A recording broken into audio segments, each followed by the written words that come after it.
Hi, welcome to my channel. Today I'm going to be sharing with you a book review, and it's been a long time since I've done one of these videos, so I'm excited to share some of the things I've read in the last 6 months, I guess, with you. So if you like that kind of content and other homeschool content, please remember to subscribe and let's get into this video. Okay, so I haven't done a book review since maybe like October of last year. It's been a while. So I have some books that I've read kind of right around that time, between like November, December, January. And then I also have a few that I've just read kind of in the last month or two that I'm gonna share with you today. So let's get into it. Okay, so the first books I wanted to mention are some birthing books that I read towards the end of last year and a little bit at the beginning of this year, right before I had my 5th child. And so one of these I've already talked about in a video. I can't remember what it is, but if I find it, I'll link it down below for you. But then the other two I wasn't quite done with yet. So I just wanted to quickly mention them and tell you which one my favorite one was. So the first one I read was actually my favorite. So this is a Hypnobirthing book. And this one is by someone, I think, that lives in England. And so some of the terminology I'm not as familiar with, but I still like this one the best. And the breathing method that she talks about is the one I actually ended up using when I had my 5th child. So this one I enjoyed the best out of all of them. My midwife recommended Mindful Birthing, which this has so much information in it, which is really good. But I think if you want to kind of know the process or what's going on or the best way to kind of breathe through everything, I would recommend this book. But if it's like your first child, or you just haven't had a child in a while and you kind of want to brush up on everything, like this covers a lot of information on just pregnancy in general, and then the process of labor and delivery. And it's just a really good comprehensive book if you want a lot of information on that. And then another hypnobirthing book I read was this one, and this one was fine. I didn't like it as much as the other hypnobirthing book, but I still feel like it has a lot of good information. Some of the techniques are somewhat similar to the ones mentioned in this book, and some of them are slightly different, which is kind of nice because then you can kind of pick and choose what works best for you. And even when you're in labor, if something doesn't work, isn't working very well, you could always switch and try something else. And so I really like that. One of these authors talks about being kind of grounded during your labor. And I honestly can't remember what book it is because that's been a while since I read it. But I actually really like that. Just the putting your feet on the ground when you're in labor is very helpful. And I was almost like craving it during one part of going through labor. I wanted to put my feet on the ground and just feel that groundedness. And so I did. I got up and walked around and put my feet on the ground, and it really helped a lot. So there's a lot of different techniques mentioned in these books. Again, some overlap and some not. So I feel like they were all good reads because they helped me in different ways. But if I had to just pick one to read that was the most helpful, it would be this one. Okay, the next book I wanted to mention, which I don't believe I've mentioned it, I kind of looked back through some videos and I didn't see it, but I don't know for sure, is the Whole Brainchild. This has been on my list for a long time. It actually was on my bookshelf for a long time, but I didn't get around to reading it until the beginning of this year. And I really have enjoyed this book. I need to go back through it, and it relates to another book I'm going to share with you that I just read in the last few weeks. And it's talking about the different parts of a child's brain, and you know, our brains too, obviously, but this idea of when we get upset or something happens, we almost always go into that like fight or flight mode, right? And that's our like lower brain. And we need to use different methods to get ourselves into our upper brain, which helps us think through things a little bit more logically, right? Instead of just an emotional response. So it goes through when our kids are in this lower part of their brain and just emotionally responding to something. It's really hard for them to think about anything else, right? You probably know if you've talked to a child when they're upset, to get them to focus on anything else or to kind of snap out of it, you wish they would just snap out of it, is almost impossible. And so it gives you some methods of what you need to do. First, addressing those emotional needs, right? Because there is an emotional need going on. And if you try to just ignore it or buffer over it, it's really hard for kids to move past that. And something that I really loved in this book is there's these little comics occasionally in here that talk about the downstairs brain and upstairs brain, which I feel like this would be a good book. Again, I need to go through it again and pick a few pages, but to sit down in like my morning time or our group work, whatever we call it, morning basket time, I'm like, I can't think straight, and sit down in that time and discuss it and talk about the different parts of our brain and how it's working and things like that. I feel like that'd be really good to go through with my kids. But it says, instead of engaging your downstairs brain, engage the upstairs brain, and just kind of goes through a role play, right, with a child responding to something. And I just thought that was really good and just really important for us to recognize ways to use the whole brain, right? That's the point of the book. Instead of just getting mad at them, sending them to their room, you know, they're just an emotional mess and you don't always know what to do.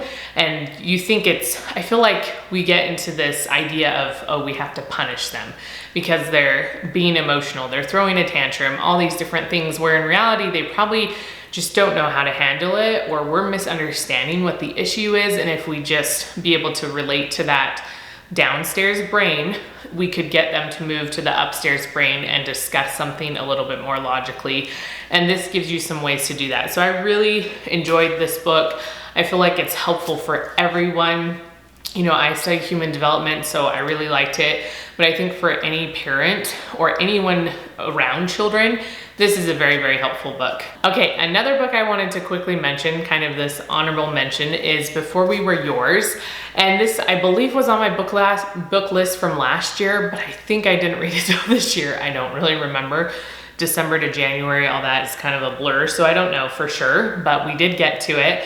And I really liked this book a lot. It's based on some actual events that happened in history, but the book itself is fiction. And the story was really fun. It goes from present day and then it goes back in time. I don't know if 1939 and then present day. And talking about, so when it goes back to 1939, these kids that grew up in Memphis, they're on like a Mississippi River shanty boat, and they get taken to an orphanage. So their mom is having a baby, and some people come in and take them away and like, oh, they're orphans and your mom died having the baby, all these things. And so they get taken to this orphanage and find out there's, you know, there's not great things going on at this orphanage, and kids are being taken and kind of sold and all this different stuff is going on. And so this girl is trying to keep her siblings together, and you know, it's a sad story, but also just really good. I just really liked it. And then present day is talking about another individual as they're trying to discover their past and their family story and how these two storylines come together. And so if you want just a really good novel to read, I feel like this is a good one. It's a lot of, again, kind of sad things and hard things, but also just, I really enjoyed it. I always want to say it's fun, but it's not like fun, but it's a really good read is what I want to say. Okay, so the next 3 books I wanted to mention, I have read in the last like 2 months, basically. A lot of them I finished at the beginning of June, I guess.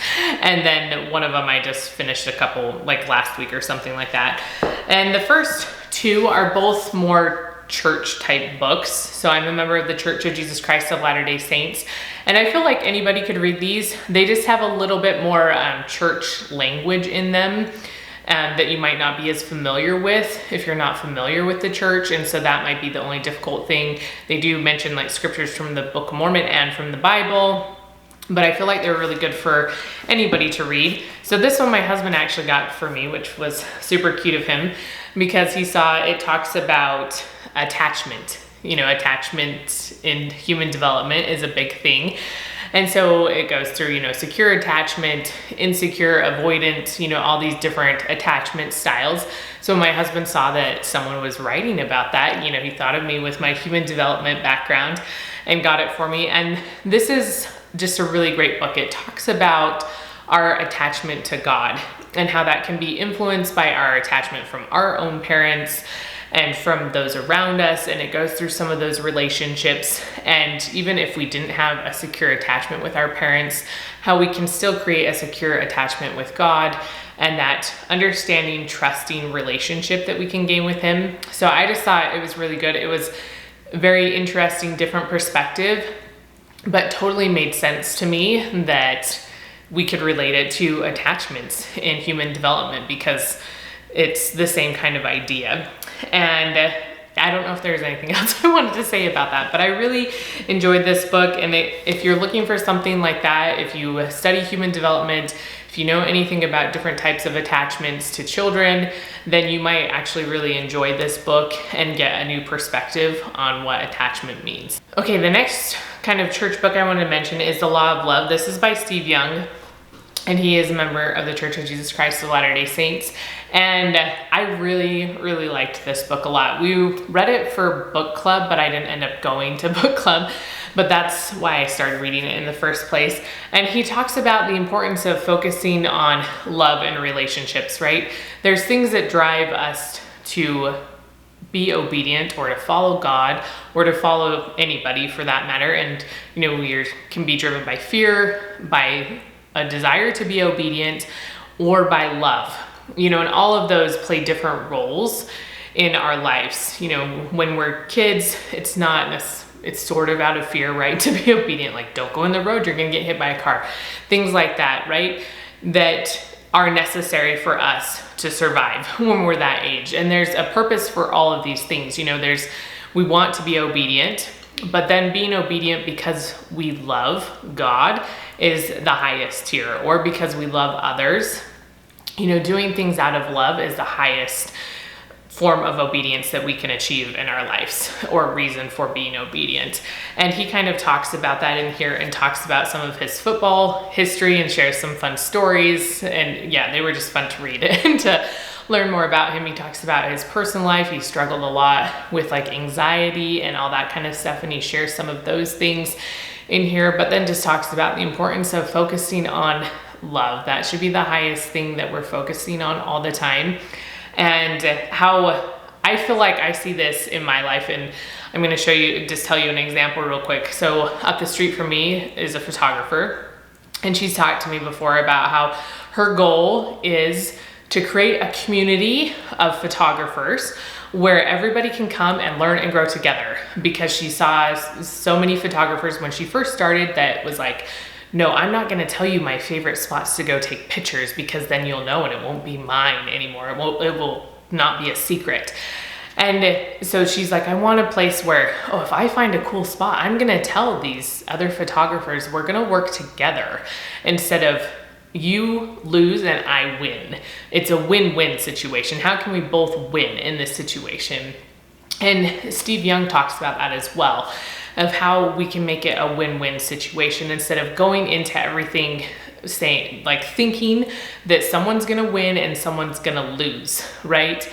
And that's that highest level of being obedient and caring for others, leading with love is how we can do that. And so I feel like he gives a lot of really good examples. And I loved this in here because he talks about a lot of his teammates or other people that he knew playing football that, they don't like each other, and all sorts of reasons why. But then he says, once you meet them, so once you meet these people that maybe you didn't like or didn't really know anything about, it humanizes them and you realize that we're all just regular people doing the best we can. We can do a world of good by stepping outside our ordinary comfort circles and meeting others, putting a human face on someone unfamiliar. And I just really love that. Once we get to know people, it does humanize them, and we recognize that, we're all humans just trying to do the best that we can, instead of, look at you over there with all your issues, or you're way better than me at this. But once you get to know somebody, you understand they have things that they're really good at and things that they really struggle with. But if we're not willing to show forth that love, we will miss those opportunities. So I really enjoyed his book. I thought there was a lot of great things to be learned from it. Okay, the last book I want to mention is one that I still need to go back and do a whole bunch of work with, and you'll see why in a minute. It's called Raising Good Humans, and I kind of just found this on a whim. I was just searching for some books about raising confident, kind of independent children, and this is one that popped up on Amazon, and so I got it. And right at the beginning, the author talks about how important it is if you want to really be successful in reading this book and applying the things that are talked about is to get a journal for raising good humans. Take notes, because in here there's a whole bunch of exercises given, and if you're not willing to do those, you're not getting the most out of it, right? You can still read it and gain a lot of information, but if you really want to understand and internalize a lot more, then get a journal. So I did, this is the part I need to go back, because I just read through the whole thing to get an overview and marked all the little exercises that I need to go back and do. So since I wanted to be really serious about this, I got a notebook, I guess, from Erin Condren, and I really like hers because you can usually personalize them. And this one had like a world kind of look to it on here, and which is why I got it, because my kids are influencing the world, right, in small and big ways. And then I got like a graphing grid paper in here, but you can just get plain lines or just blank paper. And so this is what I'm gonna use as I go back through here and look at some of the different exercises. So it says, what's your relationship to your own parenting? So this is a book that kind of goes along with the Whole Brainchild. Whole Brainchild. I was like, is it brained child? No, just the Whole Brainchild. And it talks about a lot of emotions and sharing emotions, or letting kids have emotions. Obviously there's a line between overreacting emotions, but there's still a reason behind those. And so talking to them about it. But so this first exercise, what's your relationship to your own parenting? How do you feel about parenting? What are your frustrations? And writing all these things down in this journal. And then is it a she? I always say she, but I honestly just never know. I think this is a guy, actually, Hunter.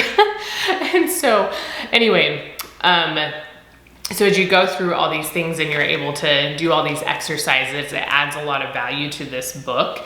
And there's a lot of examples in here as well that you can look through. And at the end of each chapter, it says what to practice for this week. So this also has a lot of mindfulness in it, and being able to not shout at your kids, right? Our first response when we get mad is to yell at them, or to just be super, super frustrated. And this idea, right, of taking a breath, calming down, and recognizing your feelings, but also sharing those feelings with your kids. And I've been trying to do better at this, but when you're mad or they're making you frustrated and you're like, oh, that is making my body like tense up and it doesn't feel good to me, and you're telling them these things so that they recognize what they're doing has an impact on others, and then they can start to recognize that in themselves, right? Oh, I feel tense, or I feel like this, or this makes me feel happy, recognizing all those different emotions. And trying to not have this reactive part sort of parenting, a parent-child relationship, but one where you're working together. So that's the focus, not, again, this kind of goes along with Steve Young's book, not this, I win, you lose. Because authoritarian parenting is like that, right? The parent wins, you lose. Permissive parenting is the child wins and the parent loses. Right, so you need to get that win-win situation where you're working together and the focus is on the relationship and trying to build that relationship and understand what's really going on instead of just go away, which sometimes we do just need to go away and calm down, but then come back and address the problem. So I am excited to go back through this and to really work on these exercises, to work a lot more on the mindfulness. There are a few ways like breathing exercises and stuff in here, or you can go find your own if you want.